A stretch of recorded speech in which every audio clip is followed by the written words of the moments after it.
Hello friends, first of all எல்லா இஸ்லாமியர் நண்பர்களுக்கும் அம்மா அப்பா சகோதர சகோதரிகள் அனைவருக்குமே பக்ரீத் தின நல்வாழ்த்துக்கள். ஈத் முபாரக். ஸோ இன்னைக்கு நம்ம வீடியோவில் பக்ரீத் பண்டிகை எதுக்காக கொண்டாடப்படுது அப்படின்னு சொல்லி தான் நம்ம பார்க்க போறோம். நம்ம வீடியோக்குள்ள போறதுக்கு முன்னாடி நம்ம சேனலை சப்ஸ்கிரைப் பண்ணாதவங்க சப்ஸ்கிரைப் பண்ணிட்டு வீடியோ கண்டினியூ பண்ணுங்க.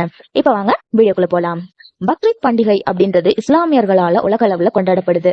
சோ இப்ராஹிம் அப்படின்றவர் கடவுளோட தூதுவராக நம்பப்படுறாங்க. அப்படிப்பட்ட அவரோட தியாகத்தை தான் பக்ரீத் பண்டிகைன்னு நம்ம கொண்டாடுறோம். சுமார் 4000 வருஷத்துக்கு முன்னாடி ஈராக்ல வாழ்ந்து வந்திருந்திருக்காரு இப்ராஹிம். கடவுளோட அருளால ரொம்ப நாளுக்கு அப்புறமா இவரோட 2வது மனைவி ஒரு ஆண் மகனை பெத்தெடுக்கிறாரு. அவரோட பேர் தான் இஸ்மாயில். இவங்க குழந்தையோட வம்சாவளியில வந்தவர்கள் தான் அரபியர்கள் அப்படின்னு சொல்றாங்க.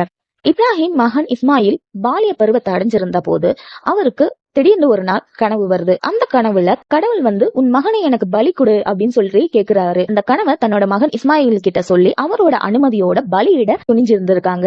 அத பலியிடுறதுக்கு ரெடியா இருந்த போது இறைவன் அவர் முன்னாடி தோன்றி பலியிட வேண்டாம்னு தடுத்திருக்காரு. தடுத்துட்டு மேலும் ஒரு ஆட்டையும் இறக்கி வச்சிருந்திருக்காரு.